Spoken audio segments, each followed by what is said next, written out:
আসসালামু আলাইকুম রহমতুল্লাহ। মাঝে মাঝে বলা হয় না দুধ কলা দিয়ে কালসাপ পুষেছেন। তো এই ইনকলাব মঞ্চ ডক্টর মোহাম্মদ ইউনুস এদেরকে ওরকম দুধ কলা দিয়ে কালসাপ পুষার মতো হয়ে গেল না।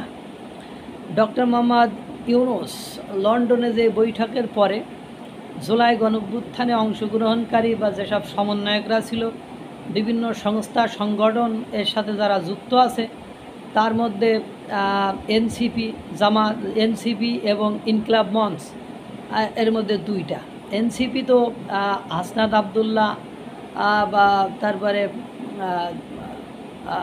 আপনার নাসিরুদ্দিন পাটোয়ারি, সারজিস আলম, এরা স্ট্যাটাস দিয়েছে বা ডক্টর মোহাম্মদ ইউনুসের এই বৈঠকে তারা ক্ষুব্ধ, মানে তারা খুশি নয় সেটা প্রকাশ করেছে এবং দল থেকে তারা দ্বিতীয় গণ অভ্যুত্থানের ডাক দেওয়ারও মানে কথা বলেছে যে প্রয়োজনে আবার দ্বিতীয় গণ অভ্যুত্থানের সংখ্যা বা ডাক দেওয়ার দরকার হবে, বা দ্বিতীয় গণ অভ্যুত্থানের ডাক দিয়ে বিএনপিকে হটানো, ডক্টর ইউনুসকে হটানোর পরিকল্পনা করেছে। এবার আরও খুশি হওয়ার কারণ হলো ডক্টর ইউনুসকে ইনকলাব মঞ্চের হাদি সে বলেছে যে আপনাকে, অর্থাৎ ডক্টর ইউনুসকে ইতিহাসের সবচেয়ে বড় গাদ্দার হিসাবে স্বীকৃতি দেওয়া হবে এবং তাকে সবচেয়ে ইতিহাসের বড় গাদ্দার মানে বলা হবে।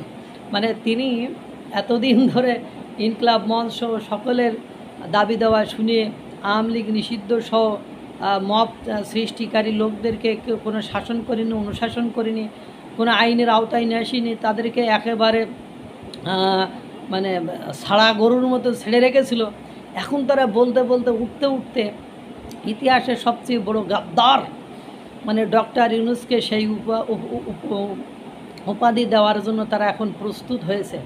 তা আমরা দেখছি তারা বলছে যে কিভাবে বিএনপির সাথে বৈঠকে বসে তারা নির্বাচনের ভোটের কথা বলে। আপনি যদি দৃশ্যমান জুলাই গণঅভ্যুত্থানের হত্যার বিচার না করেন এবং সংস্কার না করেন, তাহলে আপনি হবেন ইতিহাসের শ্রেষ্ঠ গাদ্দার এবং আপনাকে আমরা সেই ইতিহাসের শ্রেষ্ঠ গাদ্দারের স্বীকৃতি দেব। নেও ঠেলা ইউনুস সাহেবেরকে একেবারে এনসিপি, ইনকলাব মঞ্চ এরাই তো মাথায় তুলেছিল এবং বলেছিল আমাদের নিয়োগকর্তা। সেই নিয়োগকর্তারা এখন তাকে গাদ্দার মানে বেঈমান মির্জাফর এবং জুলাই গণঅভ্যুত্থানের শহীদদের সাথে প্রতারক, বেঈমানকারক এইসব কথাবার্তা বলছে। পাশাপাশি বিভিন্ন মিডিয়াতে যেভাবে ট্যাক্স ফাঁকি, কর ফাঁকির কথা উঠতেছে, আন্তর্জাতিক মহল যেভাবে ডক্টর ইউনুসকে বিরুদ্ধে আন্তর্জাতিক অপরাধ আদালতে মামলা করার প্রস্তুতি নিচ্ছে, সব কিছু মিলায় ডক্টর ইউনুস 86 বছর বয়সে এসে তার তো অভাব নেই। এখন সে খরাই ভোগার মতো, যে সারা জীবনে যে অর্জন করেছিলাম শেষ বয়সে এসে সেইটুকু বিসর্জন হয়ে যাওয়ার উপক্রম হয়েছে। আল্লাহ তাআলা সকলকে ভালো রাখুক, সুস্থ রাখুক। আসসালামু আলাইকুম ওয়া রাহমাতুল্লাহ।